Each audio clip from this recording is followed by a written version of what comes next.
ഇന്ന് ഞാനൊരു പുളിമുട്ടായി ഉണ്ടാക്കുകയാണ്.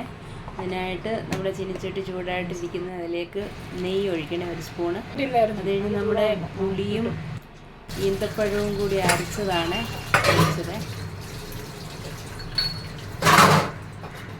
അരച്ചതൊഴിച്ച് എന്നിട്ട് തുടരെ ഇളക്കിക്കൊണ്ടേ ഇരിക്കണം.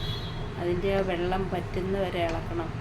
നല്ലതായിട്ട് നമുക്കങ്ങനെ വിടാതെ ഇളക്കിക്കൊണ്ടേ ഇരിക്കണം, അല്ലെങ്കിൽ അടിക്ക് പിടിക്കുമേ. നല്ലതായിട്ട് ഇങ്ങനെ ഇളക്കിക്കൊണ്ടിരുന്നിട്ട് ഒരു സ്വല്പം വെള്ളം പറ്റുന്നുണ്ട് നമുക്ക് മുളക് പൊടി ഇടാം, ഇച്ചിരി കുരുമുളക് പൊടി ഇടാം. എന്നിട്ട് വീണ്ടും പഴയ പരിപാടി തന്നെ ഇളക്കിക്കൊണ്ടേയിരിക്കണം. നന്നായിട്ട് ഇളക്കി അത് ഞാൻ ഇച്ചിരി കുരുമുളക് പൊടിയും പിന്നെ ജീരകത്തിൻ്റെ പൊടിയും കൂടി അതിനകത്തിലിടുന്നുണ്ട്. ഇളക്കി എന്നിട്ടും അതിന് ശേഷം ഇളക്കിക്കൊണ്ടേ ഇരിക്കുക.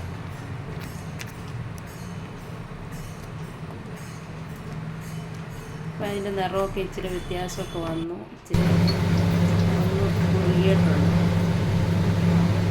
അപ്പോൾ അതിലേക്ക് നമുക്ക് ഉപ്പിടാമേ. കുരുമുളക് പൊടി ഇച്ചിരി കൂടെ വേണമെങ്കിൽ ഇടാൻ ഞാൻ ഇച്ചിരി കൂടി ഇട്ടു. ജീരകത്തിൻ്റെ പൊടിയും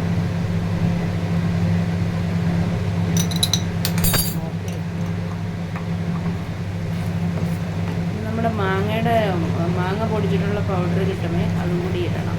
ഇട്ടുവാണെങ്കിൽ ഇട്ടാൽ മതി, ഇല്ലാന്നുണ്ടെങ്കിൽ കുഴപ്പമില്ല. അതും കൂടി ഇട്ട് തുടരെ ഇളക്കുന്നത് ഈ രീതിയിലാകുമ്പോൾ അപ്പം നമുക്ക് ഗ്യാസ് ഓഫ് ചെയ്യാം. തണുത്ത് കഴിയുമ്പം നമ്മുടെ അരിപ്പൊടി ചെറിയ രീതിയിലൊന്ന് വിതറിയിട്ട് ഉരുളയാക്കി ഇങ്ങനെ എടുക്കാം.